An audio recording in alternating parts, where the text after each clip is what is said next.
मैं श्री प्रकाश हाजीपुर से आपके समक्ष भारतीय दर्शन के संबंध में कुछ बातें रखना चाहता हूँ।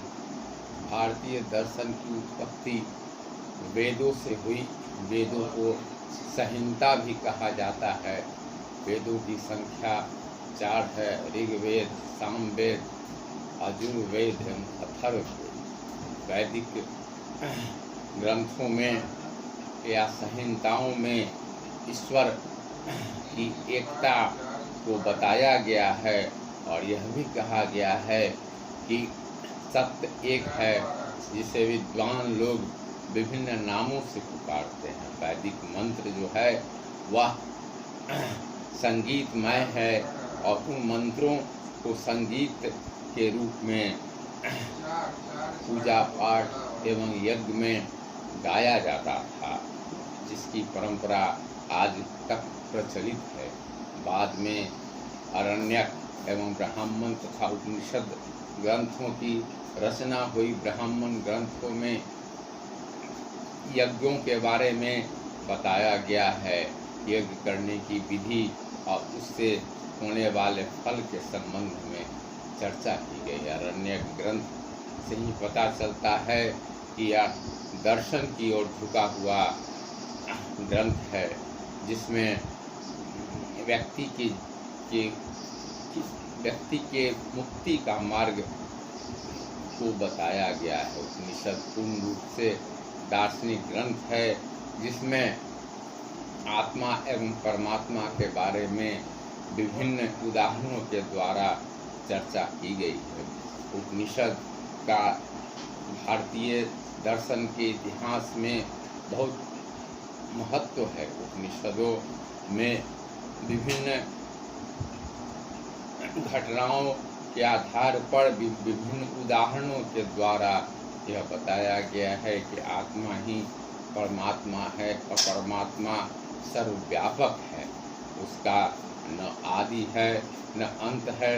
परमात्मा सर्वत्र है और सर्वव्यापक है। इस तरह से उपनिषद में जिस दर्शन को हम पाते हैं वह दर्शन बहुत हद तक वेदांत की विचारधारा का स्रोत है।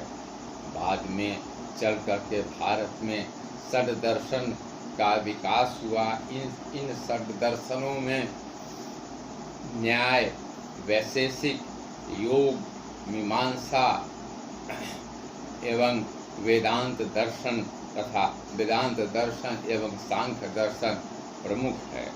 इन दर्शनों में कुछ दर्शन पूर्ण रूप से वेदों को प्रमाण मानते हैं। कुछ दर्शन विकासवादी दर्शन है, जो विकास के आधार पर सृष्टि की उत्पत्ति को मानते हैं। जैसे सांख्य दर्शन है, यह एक प्रकार का विकासवादी दर्शन है। दूसरी ओर वैशेषिक दर्शन, जिसकी रचना कनाद ने की थी, यह परमाणुओं को मूल पदार्थ के रूप में मानता है और यह भी वेदों को प्रमाण मानता है। न्याय दर्शन, जिसके प्रवर्तक गौतम ऋषि थे, उन्होंने न्याय के सिद्धांतों की चर्चा की है और यह भी वेदों को प्रमाण मानता है। दूसरी ओर मीमांसा दर्शन वैदिक यज्ञों की विधियों के बारे में बताया गया है और उससे जो फल प्राप्त होता है उसके संबंध में चर्चा की गई है। वेदांत या उत्तर मीमांसा दर्शन, इसके प्रवर्तक बादरायण थे, जिन्होंने ब्रह्मसूत्र में अपने दर्शन का उल्लेख किया है। वेदांत दर्शन भी ईश्वर के निराकार स्वरूप का ही मान्यता देता है। इसके अनुसार ईश्वर निराकार है और सर्वव्यापक है। वेदांत दर्शन भी विभिन्न संप्रदायों में विभक्त हो गया, जैसे अद्वैत दर्शन, द्वैताद्वैत दर्शन, विशिष्टाद्वैत दर्शन इत्यादि। इस तरह से षड दर्शन जो है वह वेद को प्रमाण मान करके आस्तिक दर्शन है। इसी के अनुसार भारत में अवैदिक दर्शनों का ही विकास हुआ, जो वेदों को प्रमाण नहीं मानता है। इसमें सबसे प्रमुख चार्वाक का दर्शन है, यह भौतिकवादी दर्शन है, और इस दर्शन ने ईश्वर के अस्तित्व को मानने से इनकार कर दिया है। चार्वाक का कहना है कि प्रत्यक्ष ही प्रमाण है, और भौतिक पदार्थों के संयुक्त होने से जीव में चेतना उत्पन्न हो जाती है, और मृत्यु के बाद चेतना अपने आप विलुप्त हो जाती है। यह इस दर्शन का उद्देश्य का कहना है कि जीवन का मूल उद्देश्य यह है कि अधिक से अधिक सुख की प्राप्ति कैसे हो, और सुखी होकर के जीवन कैसे व्यतीत किया जाए।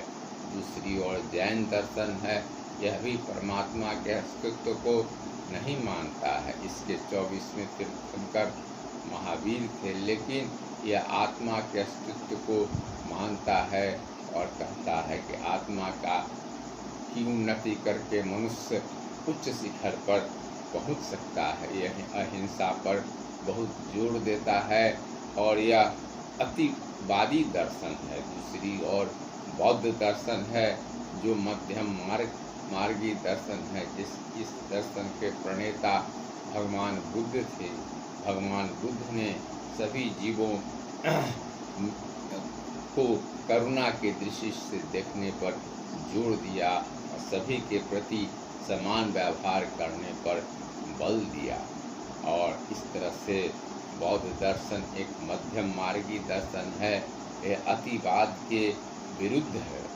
इस तरह से भारत में दार्शनिक संप्रदायों का, दार्शनिक विचारों का उद्भव हुआ, जो विभिन्न तरीकों से सृष्टि की उत्पत्ति, विकास और मनुष्य के जीवन के लक्ष्य के बारे में चर्चा करती है, और उसे विभिन्न तरीके से व्यक्ति और समाज के समक्ष प्रस्तुत करती है।